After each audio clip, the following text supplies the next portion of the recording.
call these royalty races, okay? So I like to think of these as like the top cards of a playing cards deck. So if you see, I have 4 lanes set up. I call this one my ace lane, this is my king lane, this is my queen lane, and this is my jack lane right out here on the outside.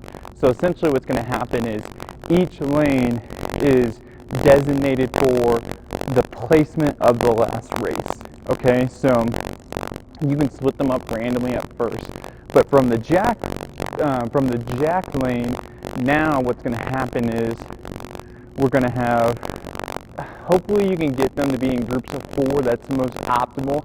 But if not, then you can play around with it. You can add more lanes if you need to make the numbers work. But right here in the jack lane, now say me and 3 other people are going. You set the distance. Let's say you're going to sprint for 15 yards, okay? So for 15 yards right here, me and the 3 people, we say ready, set, go, and we take off into our sprint, okay?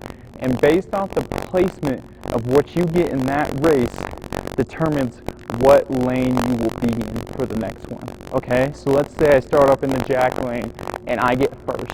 Boom, all right. So after that, I walk it back and I will head to the ace lane right here.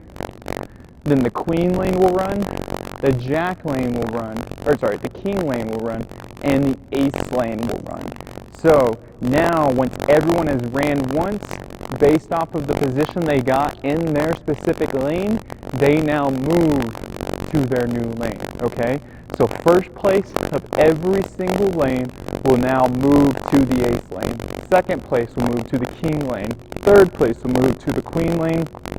Fourth place will move to the jack lane. I really like this as it adds a lot of competition in there. It adds variety, so you won't get your fastest people every single time running the ace lane only.